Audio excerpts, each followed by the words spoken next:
हिमालय की गोद में स्थित अखंड तपोवन सदियों से साधुओं की साधना स्थली रही थी। वहां हर साधु की अपनी कहानी थी, लेकिन सबसे रहस्यमयी थी तपस्वी रुद्रानंद की कथा।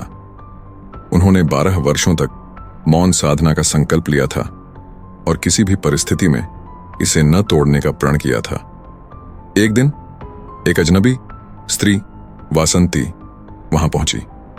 उसकी आंखों में गहराई थी और चेहरा रहस्यमयी मुस्कान से भरा था।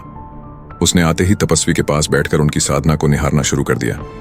वासंती ने गांव के लोगों से मित्रता कर ली और अपनी उपस्थिति को सामान्य बना दिया। कुछ दिनों बाद वासंती ने अपनी पहली चाल चली। उसने रात में एक मोहक गीत गुनगुनाया जिसकी गूंज पूरे तपोवन में फैल गई। यह गीत इतना करुण और सजीव था कि साधु की एकाग्रता डगमगाने लगी, लेकिन उन्होंने अपनी आंखें बंद रखीं। अगले दिन वासंती ने गांव में अफवाह फैला दी कि साधु रुद्रानंद उसकी ओर आकर्षित हो रहे हैं।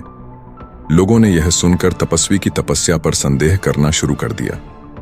वासंती हर दिन अलग अलग तरीकों से उनकी तपस्या में बाधा डालने की कोशिश करती, कभी गीत गाकर, कभी अपनी दर्द भरी कहानियां सुनाकर। फिर एक दिन वासंती अचानक गायब हो गई।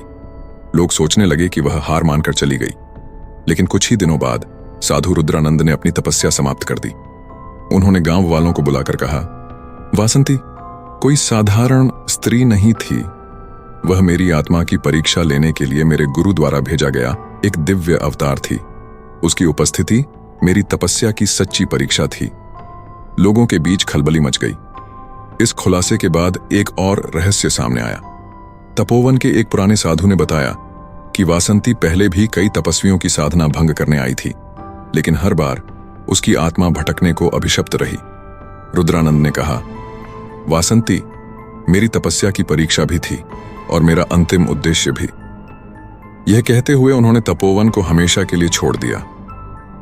वासंती सचमुच दिव्य थी या केवल एक छलावा?